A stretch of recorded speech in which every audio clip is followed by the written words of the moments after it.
Welcome Arbonauts, welcome goblins, welcome wizards and warriors and souls. Um, Today we're going to talk about the upcoming game created by the Forgotten Runes called Battle for Goblin Town. And so why don't we just start with explaining what the heck is Battle for Goblin Town and why is it so degenerate? Yeah. Okay. So the Battle for Goblin Town, in a nutshell, is this sort of Settlers of Catan inspired crypto board game. So Settlers of Catan, of course, is a legendary, if not one of the most legendary, best selling tabletop games of all time. If you haven't played it, I'd be surprised. But the game fundamentally is you have a map, which is a grid of hexagons. And then each player is given a settlement, which is like a little house, and you place your settlement on the corners of these hexagons. And then you place roads along the edges of the hexagons. And wherever you have a settlement is how you earn resources. And those resources accumulate over time, and you can use those resources to buy things that help you in the game to sort of take over territory and defeat your enemies. So I love playing Settlers of Catan. Especially like thank you. We used to play it so much, and it's really fun on the tabletop. And I thought, I would love to play this like on chain. There needs to be an on chain version, and so well, that's kind of the context. And yeah, we can dig into more of the details after that.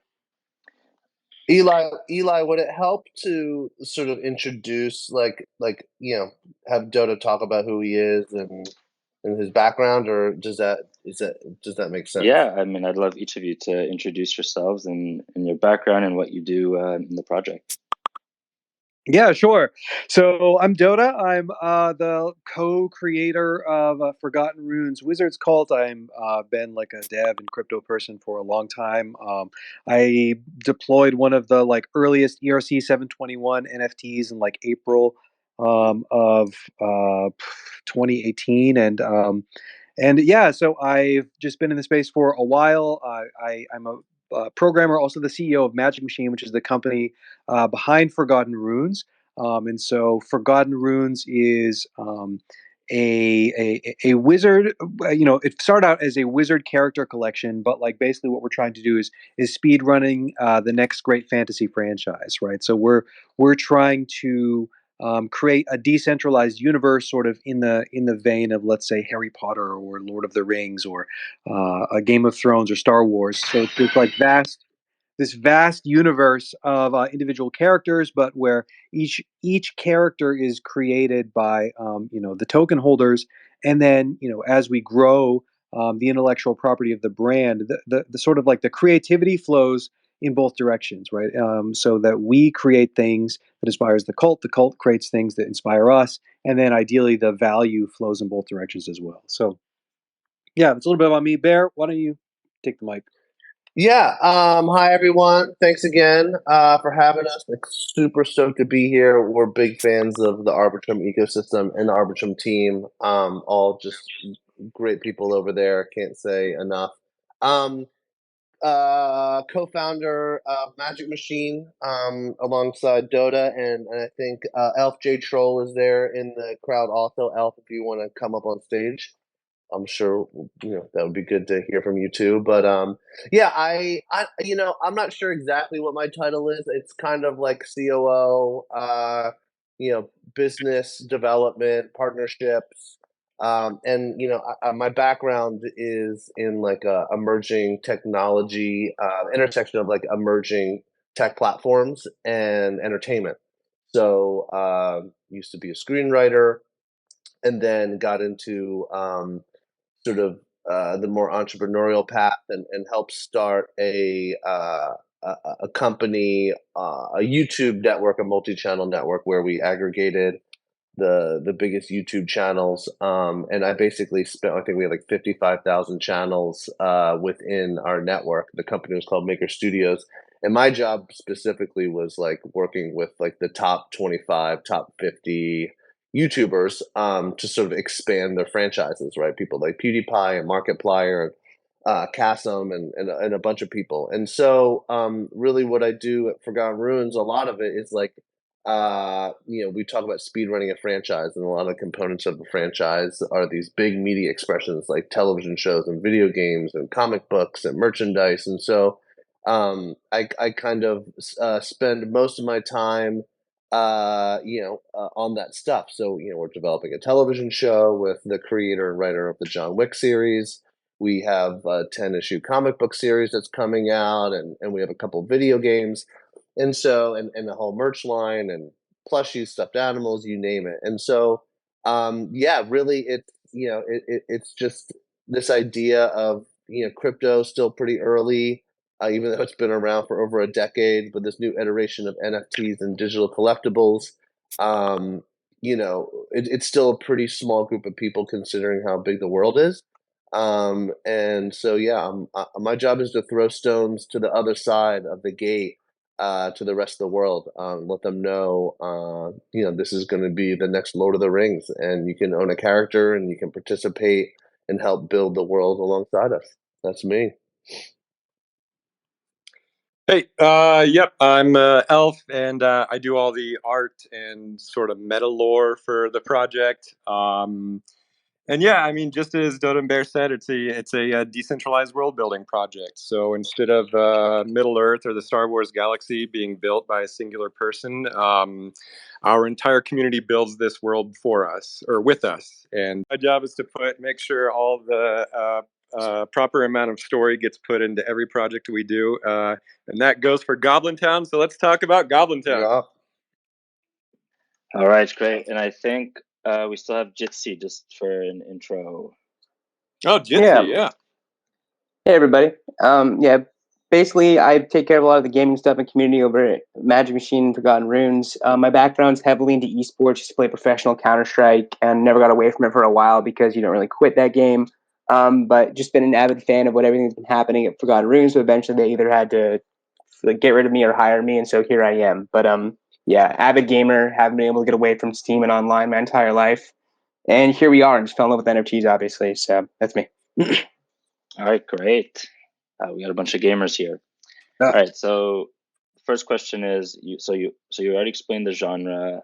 Is it I assume it's PvP, but is there also a PvE element to this?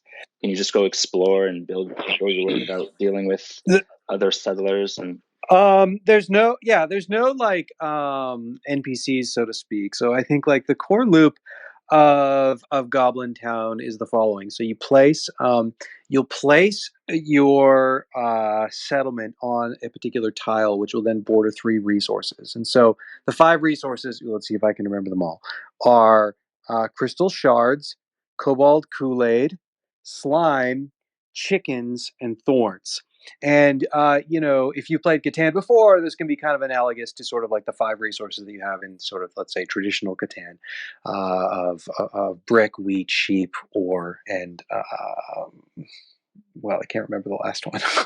So the idea is that you're able to kind of like over time you will accumulate resources for however many settlements that you have.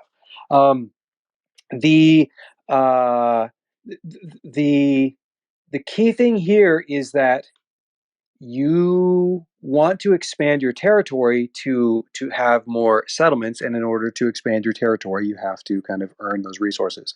When you're playing on the tabletop, one of the things you'll notice is that when you play on the tabletop, you roll a dice, and then whatever number comes up, that's if you have a tile that matches on that dice, then you get that resource. Of course, we don't have this sort of like same turn-based tick when we're doing it on chain.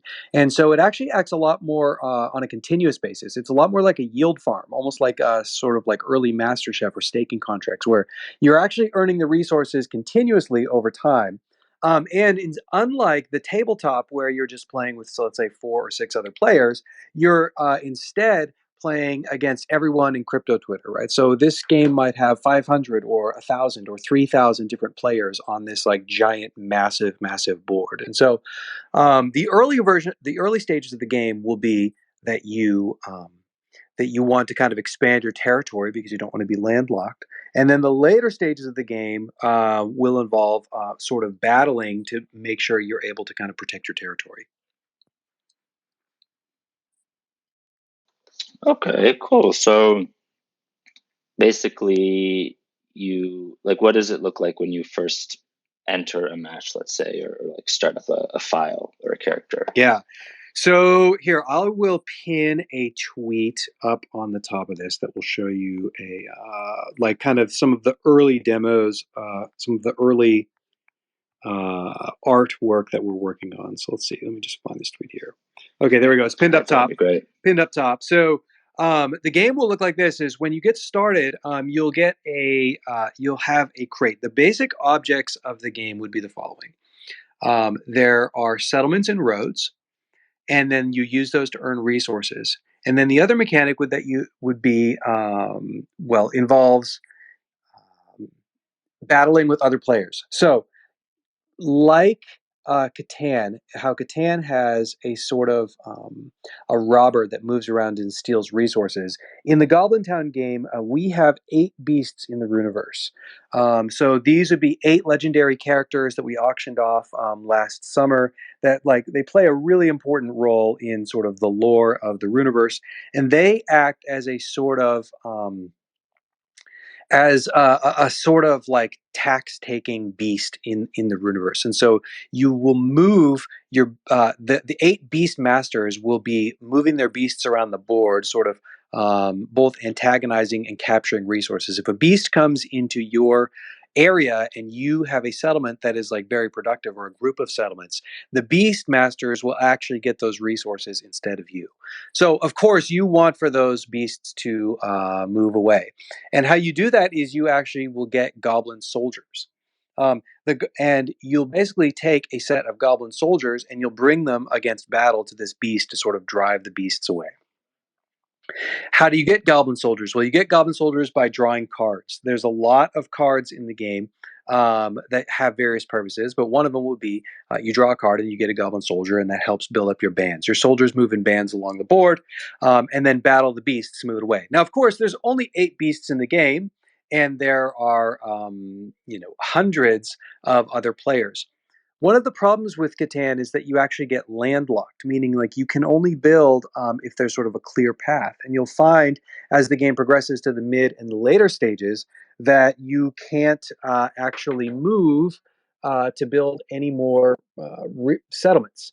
And so that's part of where the battle mechanic comes in, is that your goblin bands can actually battle with other players' goblin bands. And likewise, you can also attack other people's settlements and roads, basically to clear a path and to destroy your enemies. Okay, so the beast can kind of create an incentive for players to kind of be this, I guess, aggressive entity. Like there's always going to be someone playing as the beast, or if there's no one playing it, will it still be active as an NPC? Or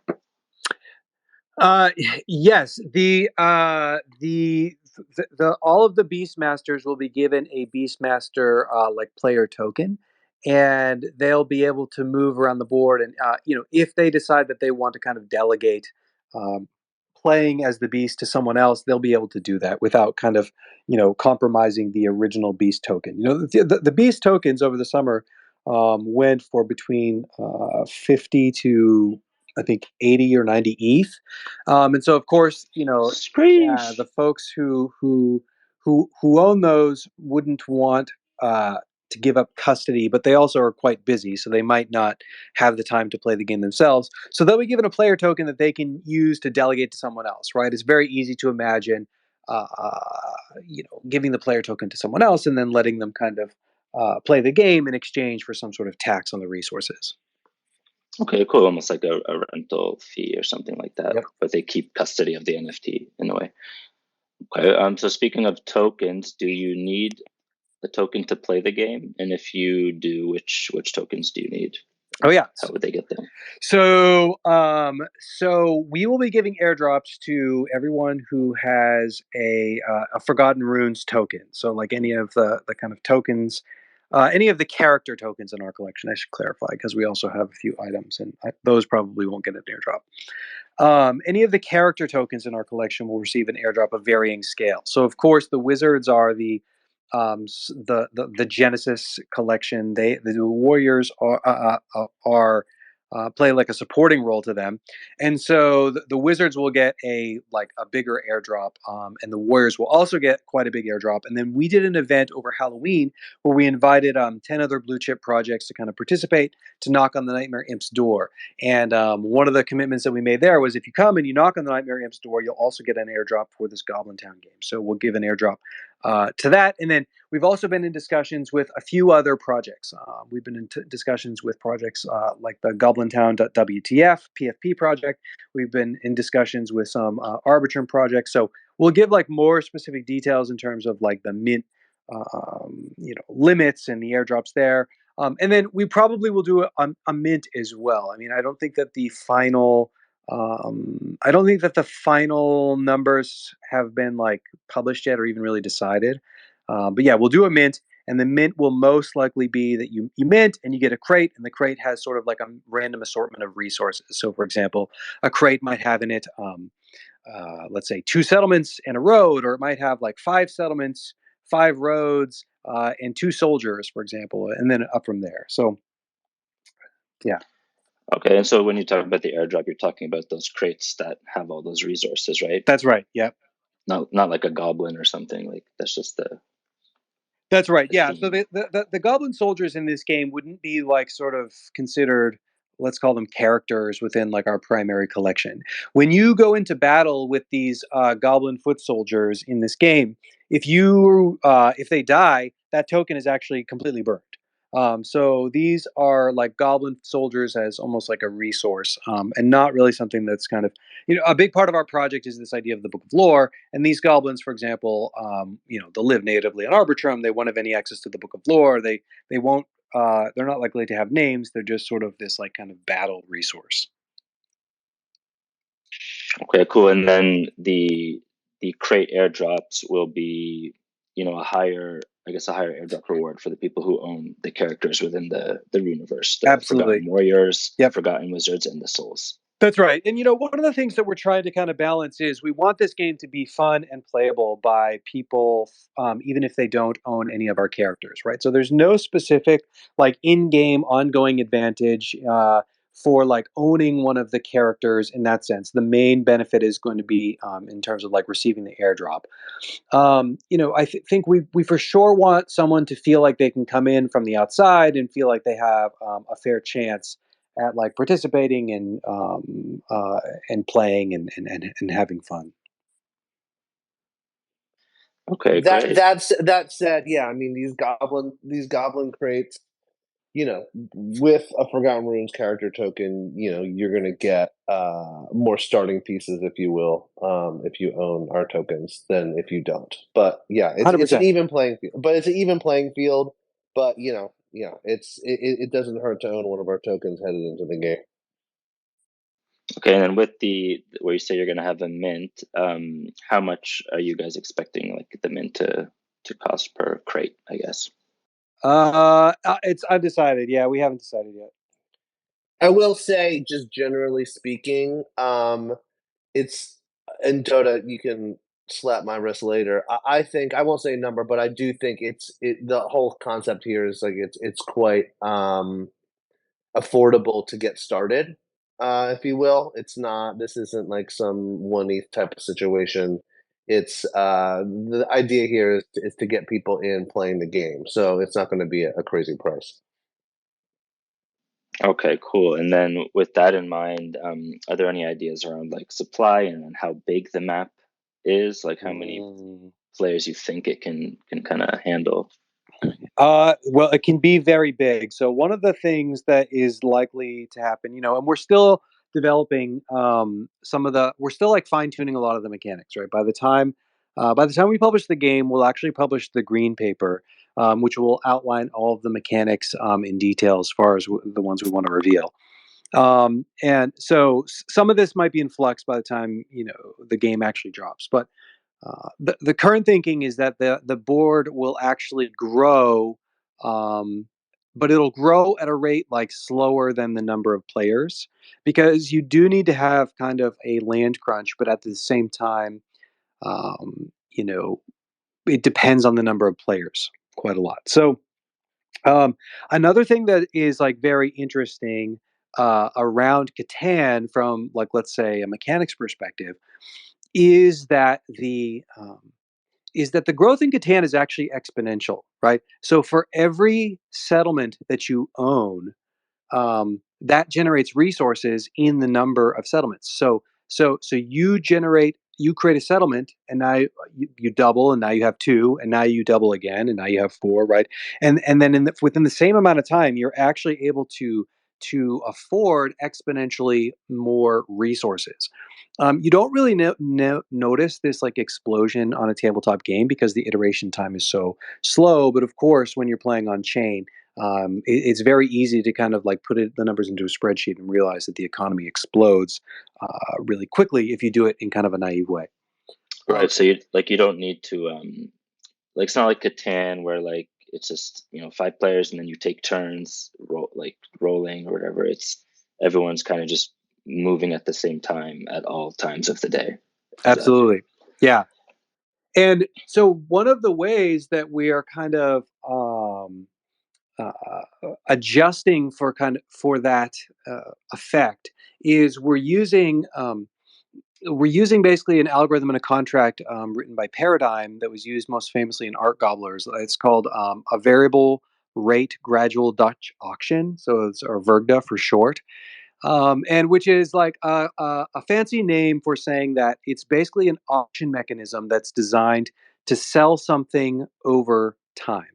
And so let me give you an example, and hopefully no one's eyes glaze over. It's the idea is somewhat straightforward, which is, let's say that I wanted to do a mint. Let's say I wanted to do a mint of 1,000 items, right? Let's say it's like some other project, some PFP project, and I wanted to sell one per day of this project. And I would say, okay, I want to sell, 1 ETH. The price, I want the price to be 1 ETH, and I want to sell one per day for, a year. So let's say there's 1,000. It's a year. So let's say we want to sell. We let me try to make the numbers easier, right? The basic idea is that if you have if you want to set a target rate of how many you want to sell. So I want to sell one per day for a year, and let's say there's 365 of them. That makes the math actually easier. If somebody buys 2 of them in a day, then the price goes up. If someone buys 3 or 4, the more that you buy in a day, actually the price goes up. And then similarly, if nobody buys, right, if the price has gotten too high, if nobody buys, then the price will actually go down over time. And so it actually tempts you, because if the demand is lower, the price will actually go lower. And so so that was one of the key innovations of Art Gobblers, is this Dutch auction mechanism that's basically self-adjusting. And so we'll be using that throughout this game, because it actually helps sort of tame and make a little bit more fair the exponential nature of the resource growth. So it's going to be very, very interesting mechanics to kind of play and figure out.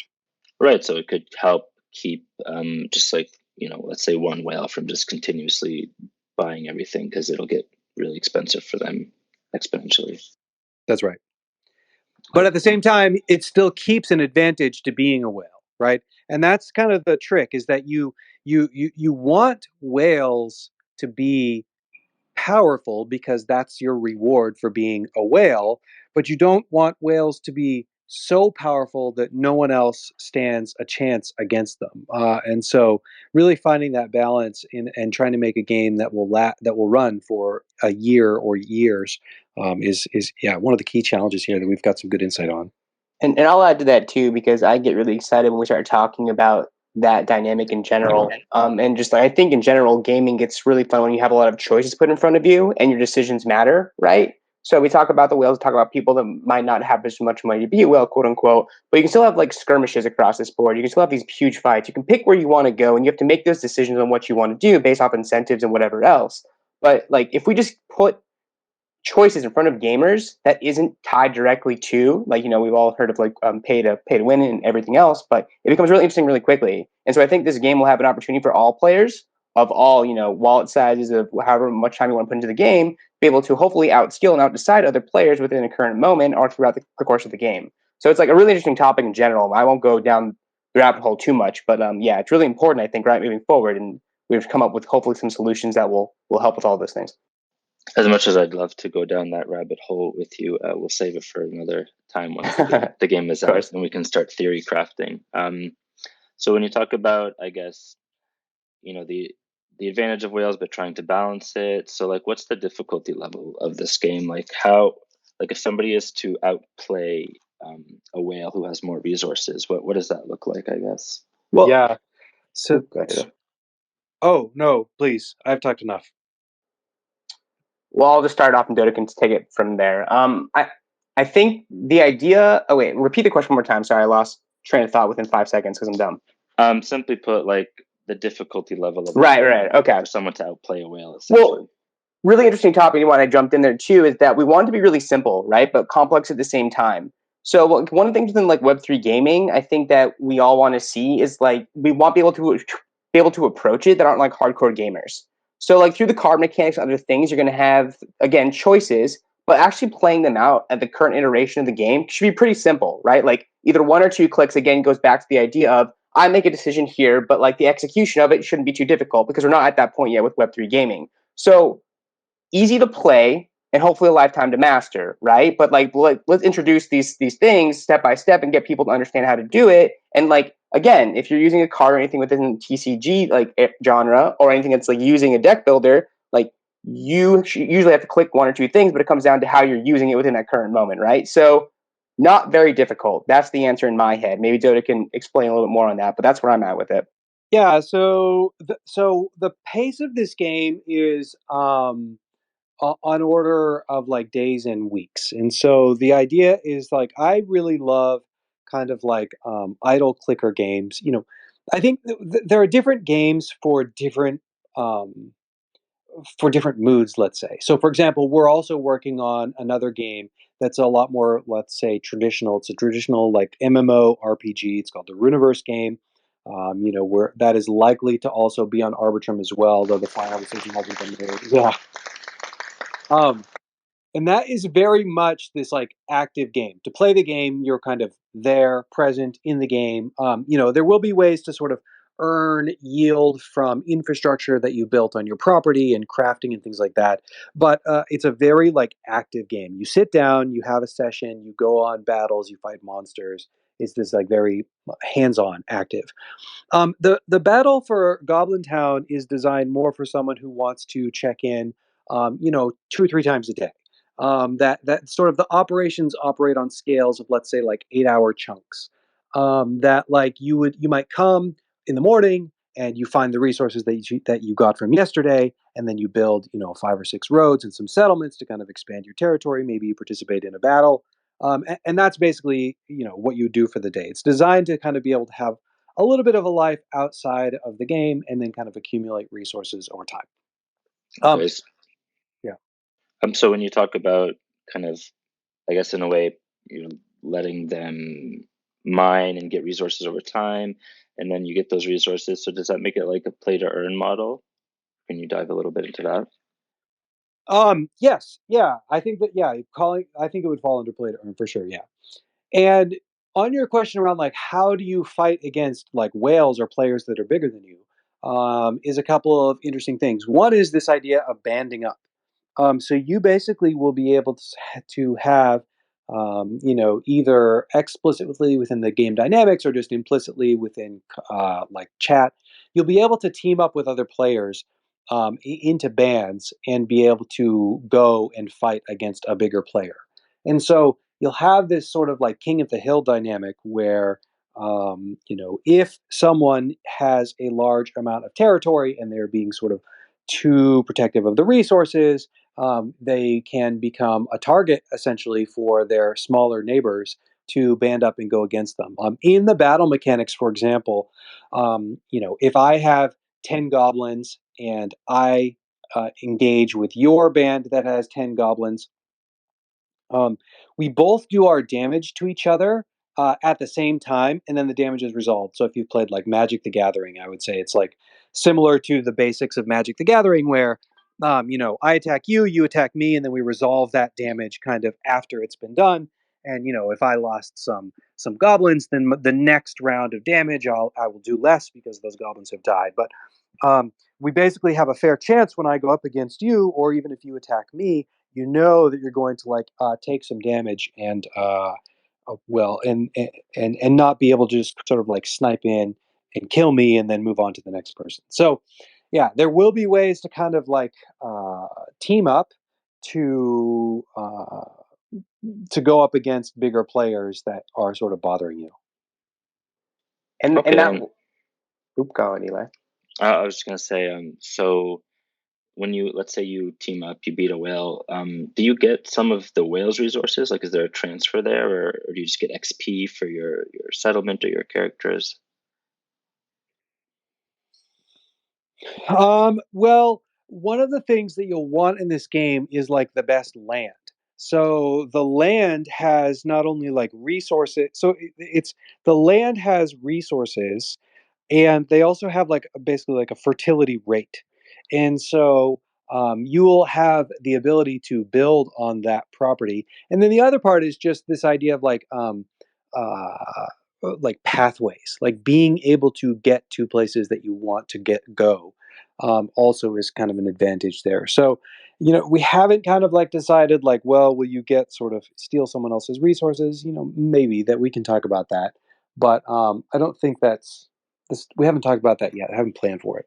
You could see it snowballing pretty quickly, though, right? So, we in deep discussion about it, but at the same time, that adds to a Wales game a lot of the time, right? They keep on just stealing everybody's resources from these smaller fights and medium fights and bigger fights. But it's an interesting conversation piece for sure. But I think right, you want to be careful about a snowball effect, like you said, which is it's like when you play the game of War with a deck of cards as a kid, right? And the game fundamentally goes to one player because it's well, I got the aces, and so now I'm always going to keep all the rest of the cards and then just accumulate bigger and bigger. So yeah, it's a balancing act. Trying not to have a dominant strategy, right, is a constant thing gamers are looking for that you can use over and over and over again. And that would lean towards having a dominant strategy or less of having to think about what you're doing, right? So I think with any game I'm playing, I really enjoy the idea of having options for what I want to do, right, within that strategy that I'm trying to execute on. And normally, a lot of the time, if it's simply destroy, get resources from stealing or whatever it is, then just do that process over and over and over again. There's not much thinking process in that, right? So being able to mix it up and the use of cards and where you're deciding to go and how you're deciding to defend, who you're deciding to join up with, and hopefully communicate outside the game or in the game, a lot more goes into it than hopefully just going to bat and then basically just crushing everybody over and over again. Yeah, let's talk about cards for a second. So, so there's basically two types of cards. There are cards that give you sort of game effects, and then there are cards that give you battle effects. So the cards that give you game effects would be something like you draw a card and says, oh, you get 2 free settlements. You draw a card, you get 3 free roads, for example. Or you get a card that lets you repair damage to your building, something like that. And then some of the other cards that you get would be for battle effects. So I'm in a battle with you. So again, the pace of this game is for it to last over hours. And obviously people have to sleep, right? It's 24/7, just like the crypto markets. And what I don't want to do is wake up in the morning and all of a sudden, all of my settlements and my armies are just completely destroyed, right? You need to be able to have a bit of time from when an encounter is started that I have time to actually come back and respond. This also actually helps against bots having too much of an advantage, because it just takes a little bit longer and I have some time to respond. So when you get into a battle, you actually can have your deck of cards, and these cards might have battle effects, which is plus, well, you actually wrote down some of the names, Jitsi. You should tell me, but you could imagine Goblin Berserker, plus 10 attack, or Goblin Healer. You get plus 30 health points, or there's all sorts of effects that you can basically play while you're in a battle that will help you kind of not lose. Yeah, and some of those things being strength, defense, speed. I mean, everyone's accustomed to the 3 main intelligence, strength, dexterity. Everyone heard that over and over again within like fantasy and RTSs, right? And so living within that frame, I think, is really important when you're introducing a game to people that's like approachable and understandable, but at the same time can be complex, right? Like how can you take rock, paper, scissors, but then also put it on, like make it even harder, right? And then adding to that layer by layer. And I think you have a lot of that when it comes down to when you use particular things, when you add someone's speed into something or their overall strength and defense. Yeah, like again, simple, but it takes a lot of time to master, hopefully. And and then there will be just a little bit of randomness. That's one of the great things about Arbitrum is that there are a couple of random number providers that are quite cheap to use that actually wouldn't be as feasible on sort of ETH L1, right? Being able to have access to random numbers is so important for a game like this, where if I have 10 goblins and I go up against your 10 goblins, you know there should be a little bit of a chance that I might win versus you. And so I think being able to introduce that will really help. That actually kind of makes me think that when you describe it that way, it makes me think of Risk as opposed to Catan. Totally. Layers, sure. Yeah, that's really cool. I didn't think of it that way. Yeah, and you're right. Like when you have these games that are kind of that rock paper scissors models, which has been the fundamentals to a lot of PvP things, really. Like with even when you think of like elements against each other and the rock paper scissors there, but then you need to expand that web so there's more choice and more options and less of like a percentage chance. Leveling battles, right, are really important with any PvP game for sure. And how many levels you have to that game is, I mean, always up to the person. I mean, the dev team's choice. But so, Elf, you want me there for a second? You want to say something? Oh, sorry. No. I was. Whenever you guys are done talking mechanics, I think it'd be fun if we talked about the backstory and the theme of this game. Ooh, the Scree lore. Yeah, Scree lore, all of that. Let's dive in. So Please. yeah, to understand Goblin Town first, I just want to back up and talk a little bit about the Runiverse at large. The Runiverse is a peculiar blend of antiquity and modernity. Ancient magic and advanced technology are in constant tension throughout the land. And this dichotomy is alive in Goblin Town as well. You will find medieval taverns and debaucherous discotheques all in the same city block. You might see a rickshaw and a Lamborghini cruising down the streets. So Goblin Town, Goblin Town. So it's actually been sitting on our Runiverse map since the summer of 21, i.e., the very beginning. Goblin Town is sort of a meme on crypto Twitter. I think we all know what it means. It's not like our project created it or any project created it. It's just it's a meme that just basically stands for that ugly point in the market where everything is down and sad and boring and all the ugliness comes out. First of all, Goblin Town is a commentary just on the community itself. Secondly, it's sort of the archetype, the proverbial hive of scum and villainy that we see throughout media and literature everywhere. So our Goblin Town is a large city full of degenerates, crime rings, illicit contraband. It's of course mostly run by goblins, but you will also find a fair share of kobolds and ghouls and evil imps and stray liches, all kinds of unsavory characters. And so, while Goblin Town is sort of this degenerate place, you will still find rare acts of courage and virtue and kindness. And so, the point of this game is for players. Players are essentially competing to become gang lords of Goblin Town. So, by collecting these resources and claiming streets and city territory, players are asserting their dominance. And I just want to give a little bit of backstory behind these resource tokens that Dota mentioned earlier. These are the primary currencies of exchange. So we have chickens, which are the favored farm animals of goblins. They're used for eating, they're used for companionship, and they're used for some unspeakable goblinish acts. And I'll stop right there. The second resource we have is thorn sticks. Now, if you look at our Runiverse map, there is a large forest called the Thorn. This is where these thorns are harvested, and it's just there's these very tough thorny brambles that are prized for just uncanny sharpness, durability, and they're mainly used in construction and weaponry.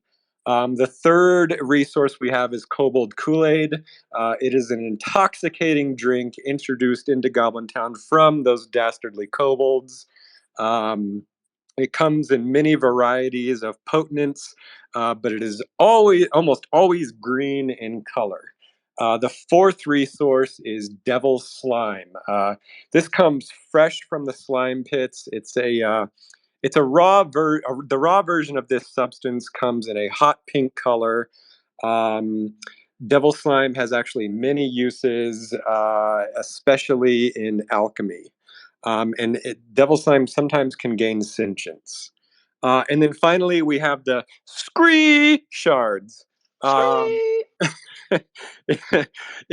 scree shards are a powerful crystal used mainly for scrying, if you know what that is. Not everybody in the Runiverse calls this particular scree shards. That's just the local name that the goblins use for it. But the destiny dice, such as the icosahedron and the secret tower itself, it is actually made from this very crystal.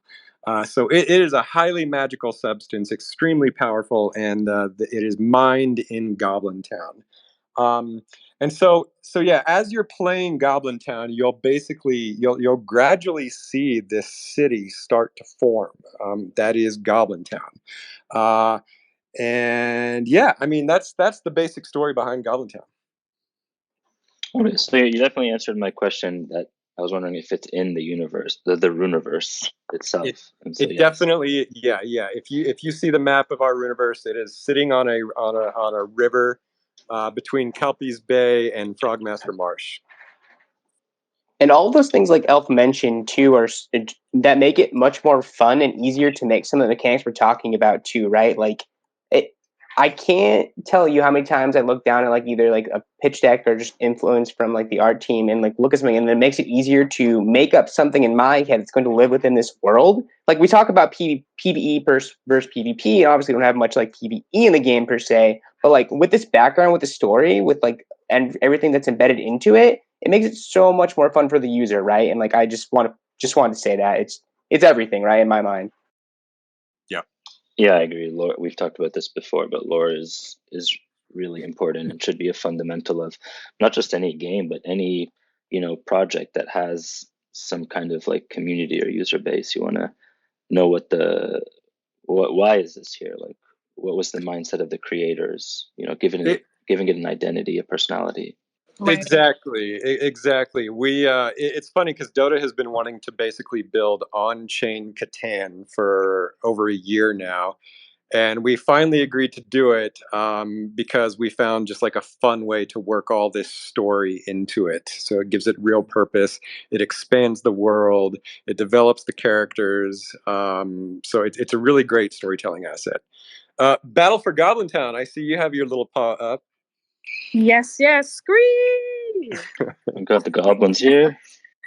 I wanted to piggyback off of what you were saying, Elf, in terms of the lore, because something that we did with this project for the first time in order to get people to understand the vibe of Goblin Town, we use AI art to sort of tell the story of the characters in the city and give people an idea. And I'll share some of the tweets here in the spaces, but to give folks a visual idea and to help them identify with this aspect of the Runiverse. The Runiverse is so large, it's a steep learning curve to get everything that happens in the Runiverse. And truly, no one knows everything about the Runiverse. So to give people this bite-sized lore from a specific town that is super relevant to the space right now, super relevant to everyone in Web3 in terms of the bear market blues. We wanted to lean into that and show, these characters in hopes that folks can identify and get excited about the game. And also just want to give a shout out to Locke, who's hosting from the Battle of Goblin Town Twitter space, and Jitsi. And I worked with them, but they were really hands on with Midjourney and AI art, and they just did such a killer job with the look and we kind of did this ass backwards in that we. Elf's right. Like we should start with the story and the context, and then get into the mechanics. But yeah. But just shout out to the team. I think this is the first time that I really saw longer arcs, AI art being used in longer story arcs, and I'm really proud of the team. Great job.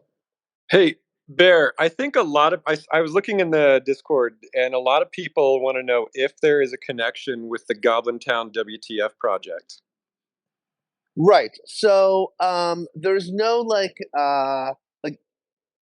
as you mentioned, Goblin Town has been on the map that you drew, almost 2 years ago, a year and a half ago, which predates Goblin Town WTF. But what I will say is we're very close with them. We're friends with them. They're an amazing team.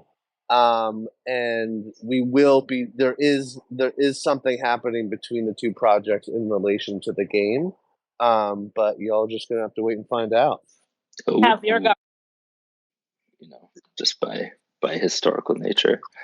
Yeah, I just want to second that. We love the Goblin Town WTF team. Such nice guys.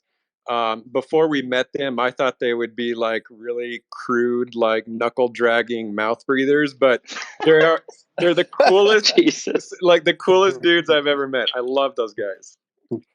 Speaking of the map, I meant to ask earlier, where can people find like a nice clear image of this map? I saw one on the Runiverse site, but it was kind of small. Is there like a No, yeah, we one? need like a good tweet of the map or a good link to it. Yeah, for sure. We can for sure tweet it out here on the Goblin Town Twitter. All right, give us a tag so I can amplify that map so people can see what kind of world we're talking about here. Awesome. And also, Yeah, we have the map on Wikipedia. We have like a whole Wikipedia that sort of is a catalog of the items in the Runiverse, and so we also have a version of the map on there. Sorry, go ahead, Bear. Oh yeah, no, I mean actually, Wikipedia is a perfect thing to bring up, because if you are interested in playing this game, I highly recommend going to Wikipedia, going to the Forgotten Discord, checking out our Twitter, and really like doing a deep dive. There's it's an iceberg. There's so much information. There's so many different collections, and I think Battle for Goblin Town is a perfect example of what happens when you are truly world building. You can go inside that world and pick one place and gather around it and make a game that exists in the world. So definitely, I would check it out. Cool. And do you guys run Wikipedia yourself, or is it like a community fan based one? Because sometimes that's how they're operated. It's both. It's everybody. We're building the world together. Scream! In the spirit of a collaborative legendarium. There you go. That's my favorite term. When you say that, I'm actually wondering: is there any DAO elements to the project or the Discord, or future plans for something like that? Or can you even speak about it?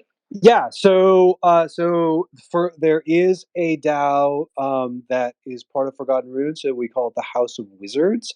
There is a council of, I think it's 9 people who are sort of signers on a multisig. This was funded in 2022 by a variety of efforts, most notably a Forgotten Babies Wizards Orphanage collection that was done by community members Bill Gaines and Acid Eater, and they donated a large amount of ETH to the DAO to get it kickstarted there. And then also when we did the Forgotten Beasts auction from Magic Machine also donated a significant amount of ETH to the DAO in that as well. Not to spend too much time on this, but like getting a DAO set up properly and like filing all of the registrations with like the necessary, like meat space regulators, is actually incredibly difficult. There are very, very few. I can only think of like 2 or 3 others that I know that have like filed properly, and the legal risks are actually much greater than I think most people who participate in DAOs recognize, and so that's why I'm like very happy to say that we've been working on this for quite a number of months to be able to get our registrations in order. So we'll have like a officially recognized Cayman Islands Foundation set up within the next like 60 days. We should have all that paperwork sort of like filed away and squared away. So it's been a long time going. And then that DAO's primary purview is around just sort of encouraging like art and cult projects. So, for example, like funding artists to contribute to things to the Runiverse. And so, yes, there is a DAO. There's not much involvement from the DAO with Goblin Town, but you'll be hearing more about the DAO soon. All right, that's super awesome. A lot of people in this space, while they love gaming, also love the fact that Web3 gaming has that potential to have a way more collaborative effort that is impactful within the project. Yeah, and in terms of having a Discord and that, we will be opening up the Discord fairly shortly for Goblin Town. I think I'm just gonna have to make people scree if they want us to open the Discord sooner than later. Scree! When is Twitter adding a scree emoji? It's so weird that it's not there. I'm so confused. I'm working on it. Don't worry. Okay, good. Yeah, get your contacts out. Oh, that was a good one. That was a good one. I feel like the more it hurts your ears, the higher tier the scree is. Yeah, no, the louder you scree, the more you receive. So yeah, I mean, this is great. I'm really excited about Goblin Town. I mean, first I was excited about Runiverse, and then Goblin Town kind of just came out of nowhere. You guys surprised us with that one. When can people play Goblin Town? Like, when can they get into testing? How can they get into testing? And when will it be live? Yeah, we should have some initial tests running internally by the end of the month, and then I think our goal is to try to launch late February, early March. So it's still a bit of a ways out there. I realize that's like 3 years in crypto Twitter time, but whatever. It's going to be fun, and yeah, we're rushing it as quick as we can. Yeah, and if you you guys should totally take your time. Yeah, building a good game, right? Yeah. And in terms of like how can people participate, every day we're giving away scree list spots, which is basically sort of like our version of an allow list to receive resources and resource airdrop or goblin crate, so to speak. So everyone here, heads up, if you scree as much as possible, you can be added to the scree list, which is a Twitter list that we're keeping track of. Oh, and that's also hilarious. and beyond the scree list, I think we have a very packed calendar in terms of how we're releasing documentation, how to play, all these things. We're going to be doing how-to videos. We're going to release a green paper that's going to be a pretty dense document of all the details and all the incredible work that the dev team's been doing.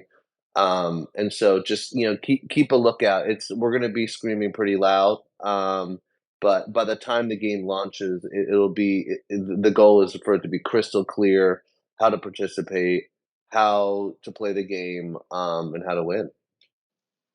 Okay, sweet. And one important thing we didn't cover, we covered it a bit, but not like crystal clear.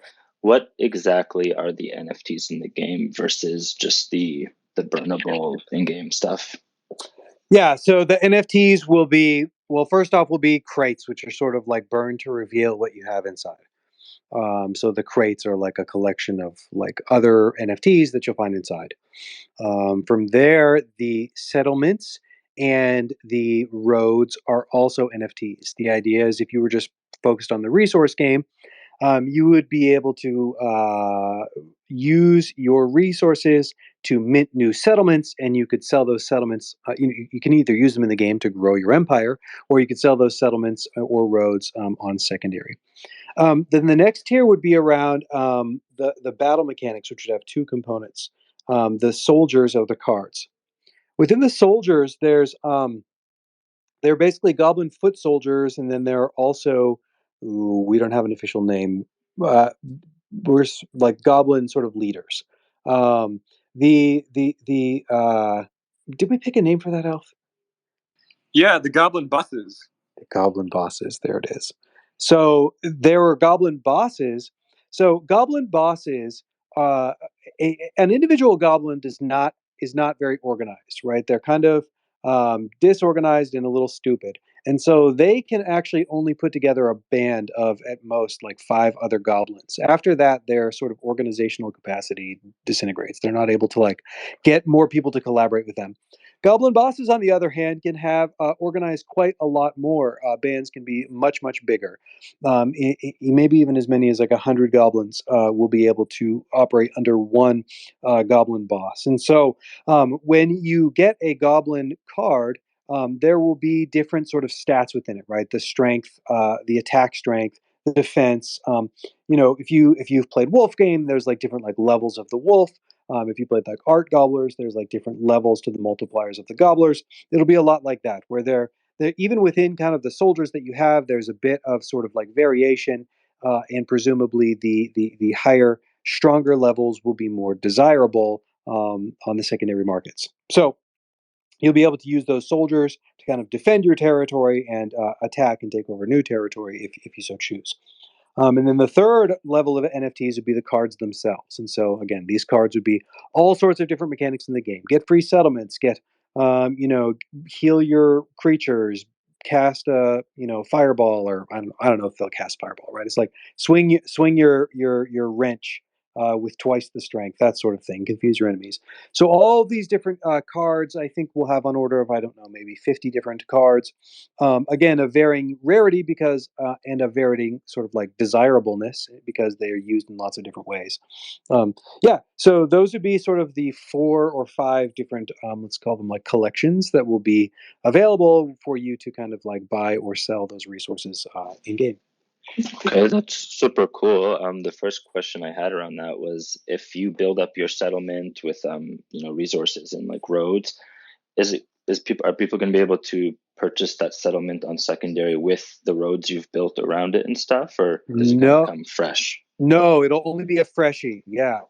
So the way that this works is that like it's all tied to your particular wallet. So like your kind of team, your assets, your collection, that's all tied to your single wallet. And when you play a settlement in this game, your first settlement that you place is your home base. And every other settlement that you place has to be attached to one of your own roads on that account. So, for example, you have to be really kind of judicious or careful about where you place your initial settlement. That's your home base forever. And once you place a settlement or place a road, you can't take it up off the board and then sell it. Right? You're not selling a settlement at a particular location. You're selling sort of like a blank settlement that you can then like play, like a blank piece that then you can play later on. But once you place it, it's fixed. Okay, cool. I like that. I think it'd be a good time to get into some community questions. There's a lot of people requesting to speak, more than the average spaces. What do you guys think? That'd be great. Let's do it. All right. Let me just go in order. All right. We'll add you, Norora.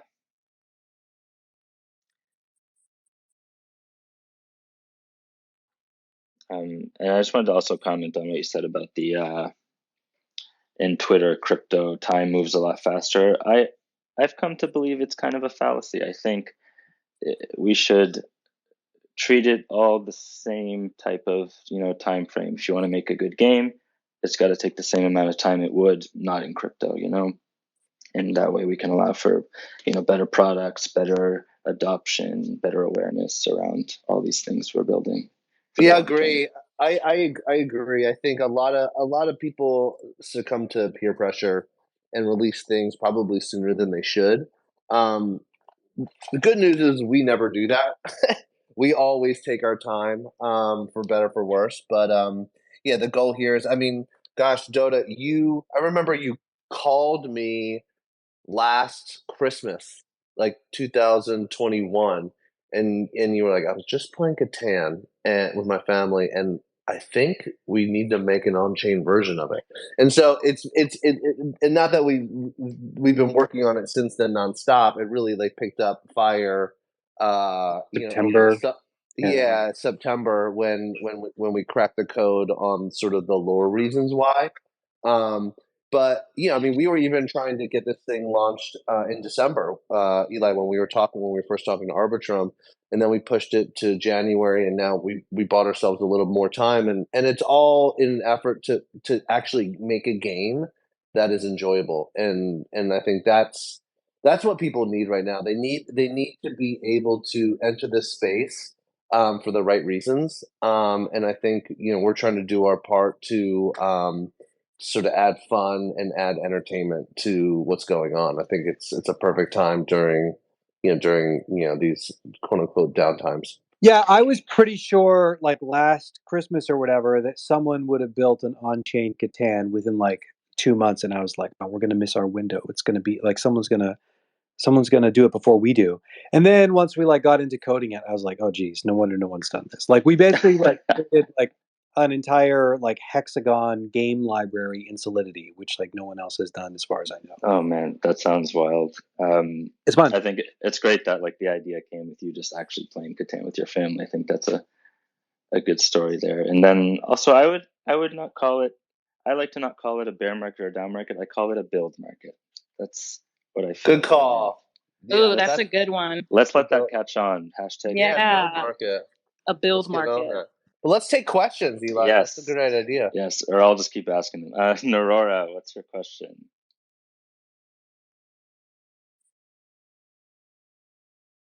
That's a tough one. Hello. Can you guys hear me? Yes. Hi. Hi. So the first question is like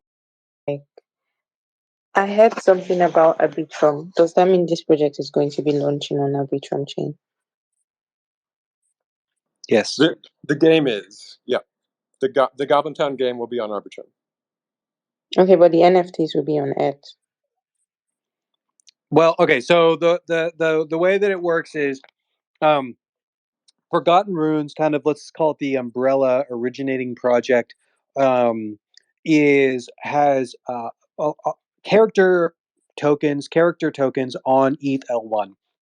So, for example, we have a collection of wizards, which would be like our Genesis collection. They're kind of like the primary collection in our Runiverse.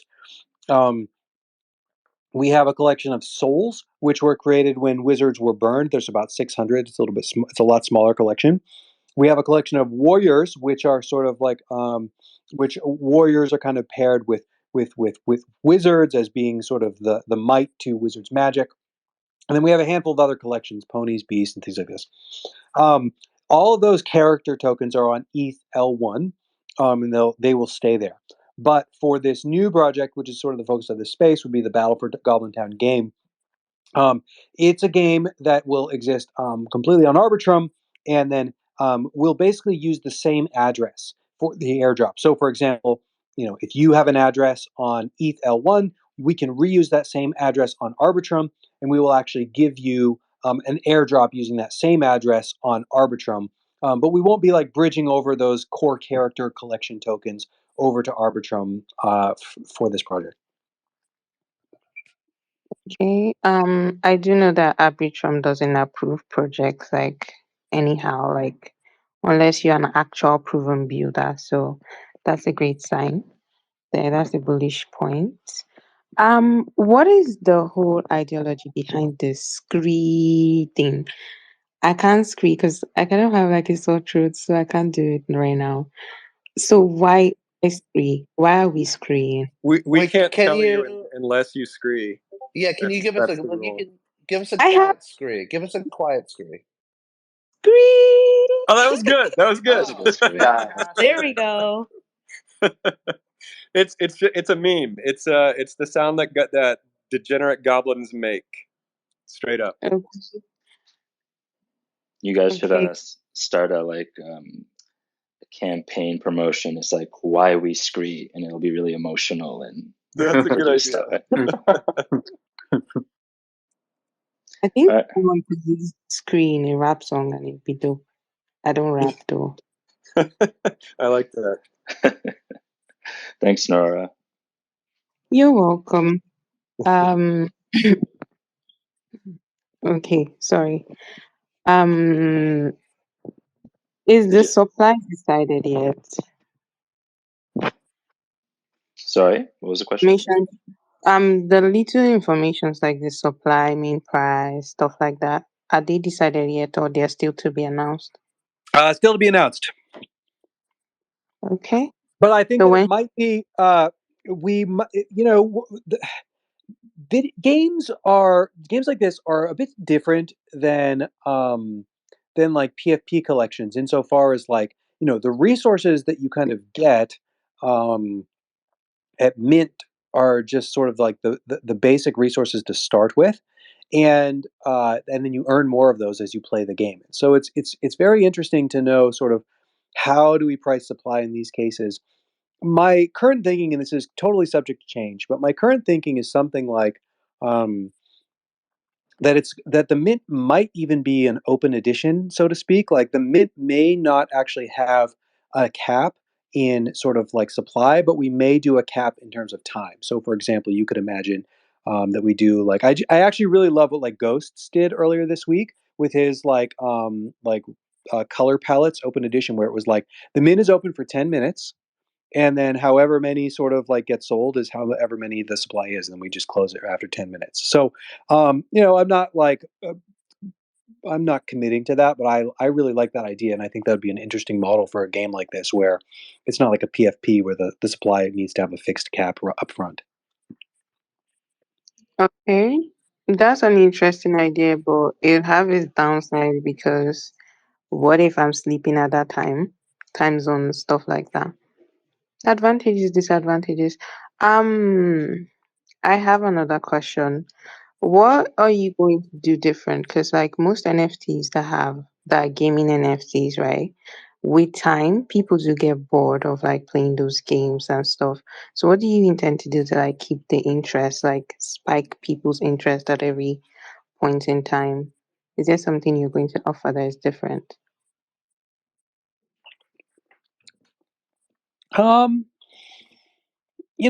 We've got some tricks up our sleeve.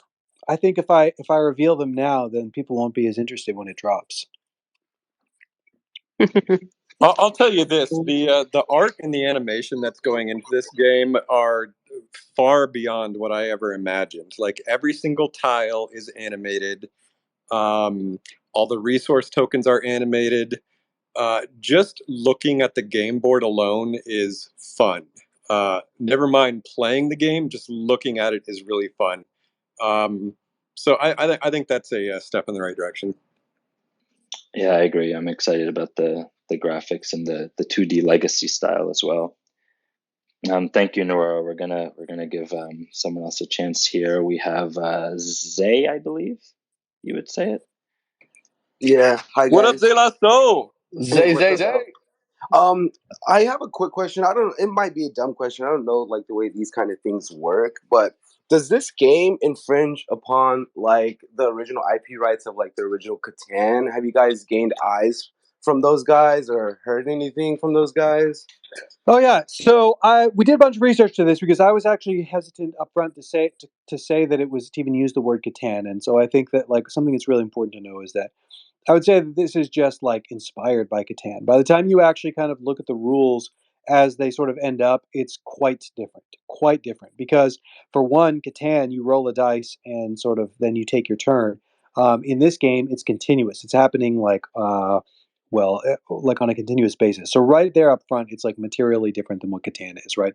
The other part is that um, well, the mechanics that we have in terms of the beasts and the battles and the goblins and the cards that are involved here, it's actually like completely different game, right? It's not actually Catan in sort of like this one-to-one copy.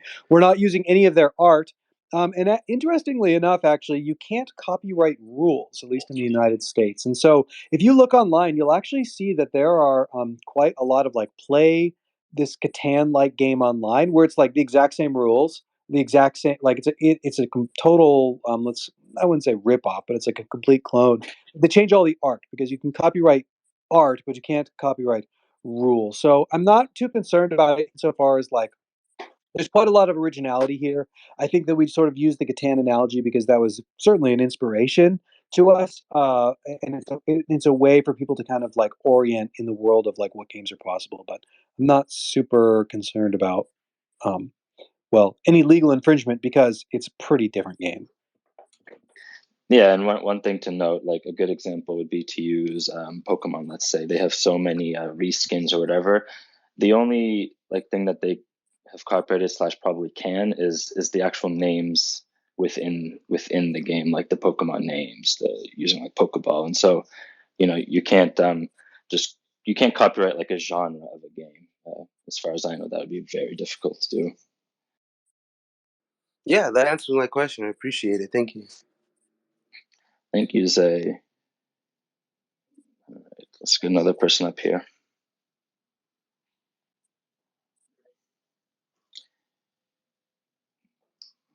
All right, influencer. Is that a pun? Hello, Goblin here. Oh, we got a goblin. Goblin here. Yes. Hello. My my Oh, question was this is going to be originally a about chicken contender. nuggets, but I heard you will have chickens. Oh yeah, we got chickies. Ooh. You're gonna love it. You're gonna be able to throw one of the things you can do in the game. I'm not sure if I'm supposed to leak it, but I'm going to. You can throw chickens at people. Oh, I keep my chickie. I keep my chickie for chicken nuggies. Okay, well, I scream, and oh, thank you. Scream. This is why I love goblins. All right. Well, I'm following that account. Not financial advice. Oh, All right. Oh, we got Brett. Brett. Was that a scree or a fart or both? That was a screen fart. We got Brett. That was a butt screen. Brady, what is your question? Hey, I have an important question.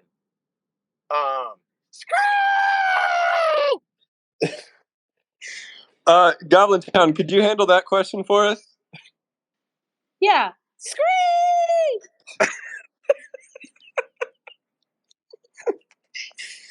Awesome. Was that the question? Okay. I'll have you know that I'm weirding out all of my friends who are hearing me scream in our Airbnb right now. If you're not weirding them out, you're not screaming from the heart. Scream or die. Yeah, scream or die. All right, William. Hello. Hey, what's good, guys? Yo. It's going to be almost impossible to follow up Brett. I wanted to say earlier that I was really impressed, with how well you guys run the community and how consistent you are with everything. I've been following you guys for a couple of months, whatever, I guess, and the Goblin Town and both Forgotten Ruins. Every Wednesday, you guys hold the Wizard Wednesdays, and you're constantly updating the community and just keeping everybody, entertained and involved. And it's just nice to see. Not a lot of people follow through and are as consistent with their projects as you guys. And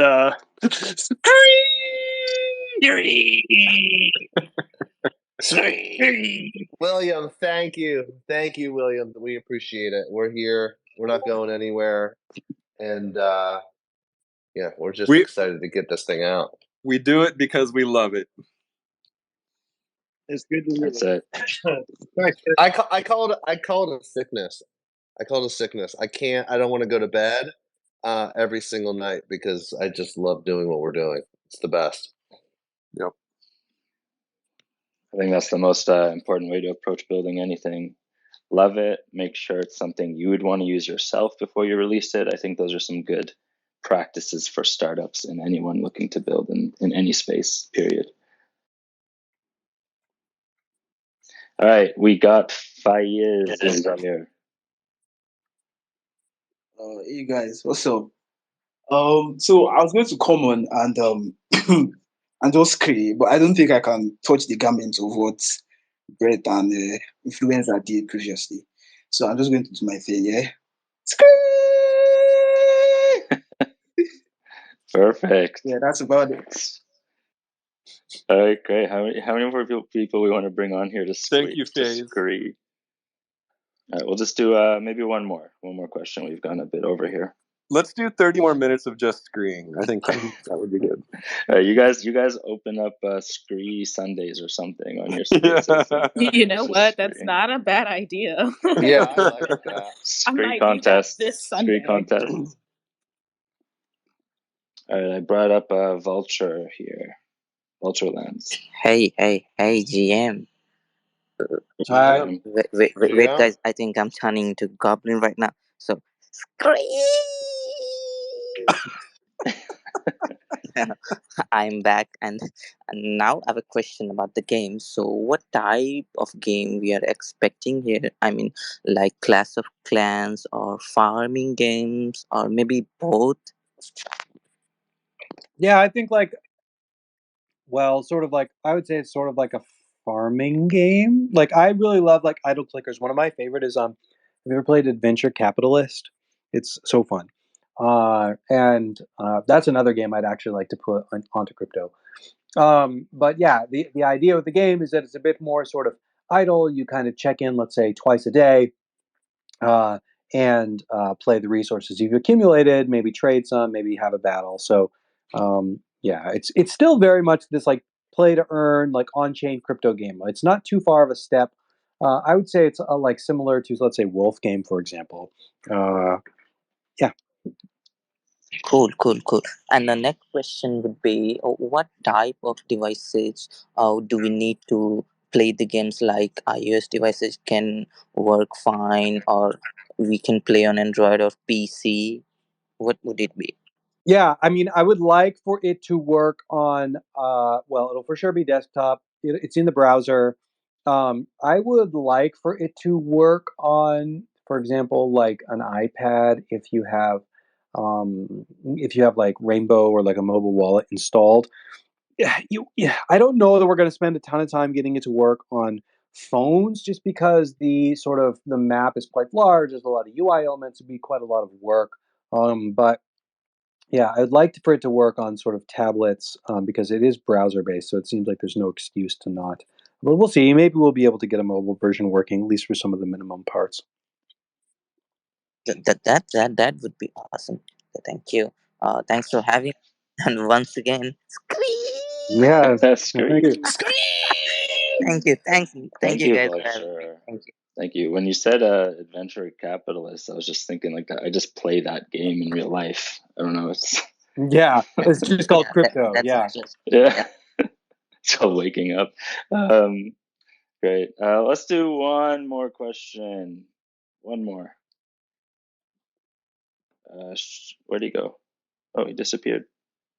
All right. Well then, never mind. Why don't we wrap this up by you guys telling us where people can get more information about Goblin Town, Runiverse, Forgotten Wizards, and everything alike. Discords, Twitters, docs. So you can follow the Battle for Goblin Town Twitter, which is up on here. You can also follow any of the team members, which would be myself, Bear Snake, Elf, Jitsi, all up on stage. There's also a few other of our team members in the audience. Cosmo, Magus was here, Niski was here. I think that if you follow the Forgotten Runes account, which is not in this space, but you can find a link in my profile. Follow the Forgotten Runes account, and then in their profile there is a link to a wiki page on Muse, which is a great introduction to the like parent project of Forgotten Runes overall. I think you can follow the Battle for Goblin Town is the best account is the best way to follow the game progress at the moment. But an even better way to get plugged into the ecosystem as a whole would be to hop into our Discord, and you can find a link there from that wiki page from the Forgotten Runes profile. So, yeah, I think hopefully that covers our bases. Yeah, and one thing I just learned today was the Forgotten Runiverse has its own Discord separate from Forgotten Runes. We're doing a lot. Yeah. And I guess one more question, because people always like to know this. Are you guys hiring, and for which projects? We're not really. We don't have like so many open positions. Like I think that we are like kind of looking for some help with like 3D models. We've got a team of 4 or 5 folks working on it, but of course we could always use more strength there. We're looking for like a graphic designer who could help us on like a contract basis, especially helpful if they're like a web designer. We're working on sort of redesigning our website. It's fine, but it could be a lot better. I think that we would love to hire more artists, more devs, more people from our community. While we are like perfectly adequately like funded for the staff that we have for years, we also have to kind of like be mindful of market conditions, and we're not like expanding very rapidly. So I think those would be the positions we're hiring for at the moment. If the market turns around, I could definitely see us wanting to hire more. All right, great. Thank you for that answer. And let's end it the way we began, with some screes. Scurry! Eli, Arbitrum, thank you so much. Thank you so much. Thank you. And we'll probably do more of these before game launch, I'm sure. So yeah, and we'll do some playthroughs as well. We'll do things like that. Oh yeah. Awesome. Thanks again. Take care. Later, guys. Bye.